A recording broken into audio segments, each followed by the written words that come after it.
खुद को अंतर्राष्ट्रीय मंचों पर अमन का मसीहा साबित करने की नाकाम कोशिश में जुटा पाकिस्तान एक बार फिर अपने ही बुने हुए खूनी जाल में पूरी तरह फंस चुका है।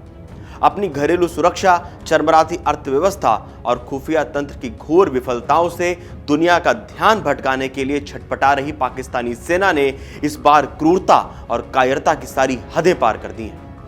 आतंकवाद से लड़ने के खोखले दावों के पीछे छिपे इस्लामाबाद का असली और बर्बर चेहरा अब पूरी तरह दुनिया के सामने आ चुका है। अपनी सरजमी पर पल रहे सांपों को काबू करने में नाकाम पाकिस्तानी वायुसेना ने अफगानिस्तान की सीमा में घुसकर जिस तरह मासूम महिलाओं, बच्चों, बुजुर्गों पर बम बरसाए हैं, वो कोई सैन्य ऑपरेशन नहीं बल्कि एक सोची समझी क्रूरता है। वैश्विक नियमों को पैरों तले रौंदने वाले पाकिस्तान के इस नए दुस्साहस ने डूरंड रेखा पर तनाव की एक ऐसी आग सुलगा दी है जो अब खुद पाकिस्तान को भस्म करने की राह पर है। दरअसल पाकिस्तानी वायुसेना के लड़ाकू विमानों ने अफगानिस्तान की सीमा के भीतर घुसकर भीषण हवाई हमले किए हैं। तालिबान के नेतृत्व वाली अफगान सरकार का दावा है कि इन हमलों में महिलाओं और बच्चों समेत करीब 36 बेकसूर नागरिकों की मौत हुई है, जबकि 163 से ज्यादा लोग गंभीर रूप से घायल हुए हैं।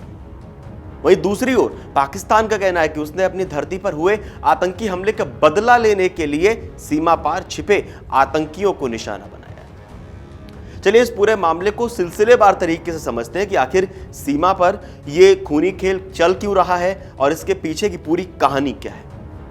अफगानिस्तान सरकार के उप प्रवक्ता हमदुल्ला फितरत ने सोशल मीडिया पर इस हमले की जो जानकारी साझा की है वो झकझोर देने वाली है। उन्होंने आरोप लगाया कि पाकिस्तान ने इस सैन्य कार्रवाई में बेहद क्रूर और विवादित डबल टैप रणनीति का इस्तेमाल किया है। क्या होता है डबल टैप हमला? सैन्य भाषा में डबल टैप का मतलब होता है किसी एक ही जगह पर कुछ ही मिनटों के अंतराल में 2 बार हमला करना। पहला धमाका होने के बाद जब स्थानीय लोग, एम्बुलेंस, डॉक्टर या बचाव कर्मियों की टीम मलबे में दबे घायलों और बच्चों को निकालने के लिए इकट्ठा होती है, ठीक उसी वक्त जानबूझकर दूसरा हमला कर दिया जाता है। इस रणनीति की दुनिया भर में युद्ध अपराध के तौर पर कड़ी निंदा की जाती है, क्योंकि इसका सीधा निशाना मदद करने पहुंचे निहत्थे लोग बनते हैं। चमकनी जिले में दिखा तबाही का मंजर। फितरत के मुताबिक पख्तिया प्रांत के चमकनी जिले के मंडोखेल गांव में पाकिस्तानी विमानों ने रात करीब 12:30 बजे एक आम नागरिक के घर पर बम गिराया। इस शुरुआती हमले में एक बुजुर्ग और एक बच्चे की मौके पर ही मौत हो गई, जबकि परिवार के बाकी लोग मलबे में दब गए। चीख पुकार सुनकर जब आसपास के ग्रामीण और बचाव कर्मियों की भीड़ मलबे से महिलाओं और बच्चों को निकालने दौड़ी तो ठीक 25 मिनट बाद रात करीब 12:55 पर पाकिस्तानी विमानों ने उसी जगह पर दोबारा बमबारी कर दी। 3 प्रांतों में एक साथ बरपा कहर। पाकिस्तानी वायुसेना ने अफगानिस्तान के 3 पूर्वी प्रांतों पख्तिया, पख्तिका और कुनर को एक साथ निशाना बनाया।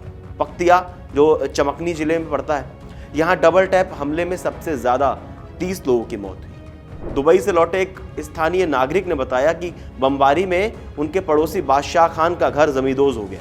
वो बच्चों को बचाने के लिए भागे थे, तभी ऊपर से दूसरा बम भी गिर गया। पख्तिका गियान जिला, यहाँ के बालुस्त गांव में भी एक घर को निशाना बनाया गया जिसमें 6 लोगों की मौत हो गई। मारे गए लोगों में अधिकांश महिलाएं और बच्चे शामिल हैं। कुनर, यहाँ के बारोलो गांव में एक नागरिक के घर पे बमबारी की गई। हालांकि यहाँ किसी की जान नहीं गई, लेकिन रिहायशी मकान पूरी तरह तबाह हो गए और लोगों की संपत्ति का भारी नुकसान हुआ। अस्पतालों से आ रही तस्वीरों में खून से सने मासूम बच्चे और बुजुर्ग स्ट्रेचर पर नजर आ रहे हैं। मलबे से जिंदा बचे लोगों का कहना है कि जहां हमला हुआ वहां दूर दूर तक कोई आतंकी नहीं था। पाकिस्तान दुनिया से झूठ बोल रहा है। इस भारी तबाही के बीच पाकिस्तान सरकार ने इस सैन्य ऑपरेशन को पूरी तरह जायज ठहराया है। पाकिस्तान के सूचना मंत्री अताउल्लाह तरार ने बयान जारी कर कहा है कि सुरक्षा बलों ने खुफिया जानकारी के आधार पर सीमावर्ती इलाकों में एक सोची समझी योजना के तहत जमीनी और हवाई कार्रवाई की है। पाकिस्तान का दावा है कि उसने जमात उल अहरार और तहरीक तालिबान पाकिस्तान यानी टीटीपी के स्प्लिंटर ग्रुप्स के ठिकानों को नष्ट किया है और 29 आतंकियों को ढेर किया है। यह पाकिस्तान का कहना है। अफगानिस्तान जो अलग सच्चाई बयां कर रहा है। कराची रेंजर्स मुख्यालय पर हमला हुआ था। दरअसल पाकिस्तान ने कहा कि यह कार्रवाई देश के भीतर विशेषकर खैबर पख्तूनख्वा, बलूचिस्तान और कराची में हुए हालिया आतंकी हमलों के जवाब में की गई है। दरअसल 27 जून की रात कराची के गुलिस्तान जौहर इलाके में पाकिस्तान सिंध रेंजर्स के प्रांतीय मुख्यालय पर एक बड़ा आत्मघाती हमला हुआ था। हमलावरों ने विस्फोटक से भरी गाड़ी को मुख्यालय के मुख्य गेट से टकरा दिया, जिसके बाद अंधाधुंध गोलीबारी शुरू हो गई। इस मुठभेड़ में पाकिस्तान के 3 से 4 सुरक्षाकर्मी मारे गए थे, जबकि जवाबी कार्रवाई में 6 हमलावर ढेर हो गए। सुरक्षा बलों ने एक घायल हमलावर को गिरफ्तार भी किया, जिसके अफगान नागरिक होने का दावा किया जा रहा है। इस हमले की जिम्मेदारी टीटीपी से अलग हुए गुट जमातुल अहरार ने ली थी। अब भारत ने पाकिस्तान को लताड़ लगाई है। हमेशा की तरह पाकिस्तान ने अपने घरेलू मोर्चे की सुरक्षा विफलताओं का ठीकरा भारत के सिर फोड़ने की नाकामयाब कोशिश की। पाकिस्तानी सेना की मीडिया विंग ISPR और खुद प्रधानमंत्री शहबाज शरीफ ने बिना किसी सबूत के आरोप लगा दिया कि कराची हमले के पीछे प्रतिबंधित संगठन जमातुल अहरार को भारतीय समर्थन हासिल है। भारत के विदेश मंत्रालय ने पाकिस्तान के इन आरोपों को सिरे से खारिज करते हुए इसे पूरी तरह बेबुनियाद और मनगढ़ंत बताया। विदेश मंत्रालय के प्रवक्ता रणधीर जायसवाल ने कहा था कि दूसरों पर उंगली उठाने के बजाय पाकिस्तान को अपने गिरेबान में झांकना चाहिए। उसे अपनी सरजमी पर फल फूल रहे आतंकी ढांचे के खिलाफ ठोस और विश्वसनीय कार्रवाई करनी चाहिए। पाकिस्तान को आतंकवाद को अपनी सरकारी नीति के एक हथियार के रूप में इस्तेमाल करने की आदत अब छोड़ देनी चाहिए। भाई आपको बता दें कि अंदरूनी मोर्चे पर भी पाकिस्तान चौतरफा गिरा हुआ है।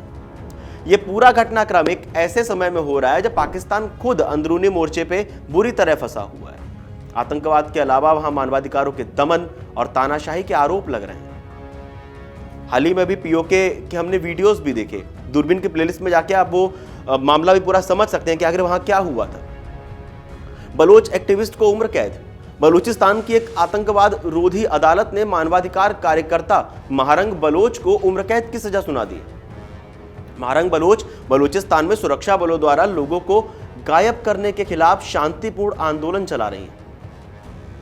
मानवाधिकार संगठनों ने इस सजा की कड़ी निंदा करते हुए कहा कि पाकिस्तान सरकार शांतिपूर्ण आवाजों को दबाने के लिए अदालतों का दुरुपयोग कर रही है। अब एक बार समझ लेते हैं कि आखिर ये विवाद क्या है। जो अफगानिस्तान और पाकिस्तान की सीमा का जो विवाद है वो है क्या। साल 2021 में जब से अफगानिस्तान में तालिबान की सत्ता वापसी हुई है, तब से इन दोनों पड़ोसी देशों के रिश्ते लगातार बिगड़ते जा रहे हैं। पाकिस्तान का आरोप है कि तालिबान सरकार टीटीपी के आतंकियों को अपनी जमीन पर पनाह देती है, जबकि तालिबान इन आरोपों को हमेशा खारिज करता आया है। दोनों देशों के बीच इस साल फरवरी में एक जंग भी छिड़ी थी। हालांकि मार्च में युद्ध विराम हुआ था, लेकिन सीमा पर झड़पें नहीं रुकी। जून में भी पाकिस्तानी हमलों में 13 अफगान नागरिक मारे गए थे। संयुक्त राष्ट्र की एक रिपोर्ट के मुताबिक पिछले 9 महीनों में पाकिस्तान की इस तरह की सीमा पार सैन्य कार्रवाइयों में लगभग 570 मासूम अफगान नागरिकों की जान भी जा चुकी है। फिलहाल इस ताजा डबल टैप हमले के बाद दोनों देशों की सीमाएं पूरी तरह तनाव की चपेट में है और शांति की उम्मीदें बेहद धुंधली होती हुई नजर आ रही हैं, क्योंकि पाकिस्तान जिस तरह से अटैक कर रहा है, जिस तरह से पाकिस्तान बयान दे रहा है और जिस तरह से अफगानिस्तान का ये कहना है कि वहाँ पाकिस्तान ने घर में घुसकर अंदर जाकर जो सैन्य कार्रवाई की है उसमें मासूम लोगों की जान गई और जिस तरह से डबल टैप अटैक किया गया। आप लोगों को क्या लगता है, आप हमें कमेंट बॉक्स में ज़रूर बताएं। दोनों देशों की बातों को लेकर पाकिस्तान और अफगानिस्तान दोनों के जो बयान हैं वो एक दूसरे से बिल्कुल उलट हैं। कमेंट बॉक्स आपके लिए है। देश और दुनिया की तमाम बड़ी खबरें जानने के लिए आप जुड़े रहिए amarujala.com के साथ। बहुत बहुत धन्यवाद। अगर आप ये वीडियो YouTube पर देख रहे हैं तो हमारे चैनल को सब्सक्राइब कर बेल आइकन दबाएं और Facebook पर देख रहे हैं तो हमारे पेज को लाइक करें।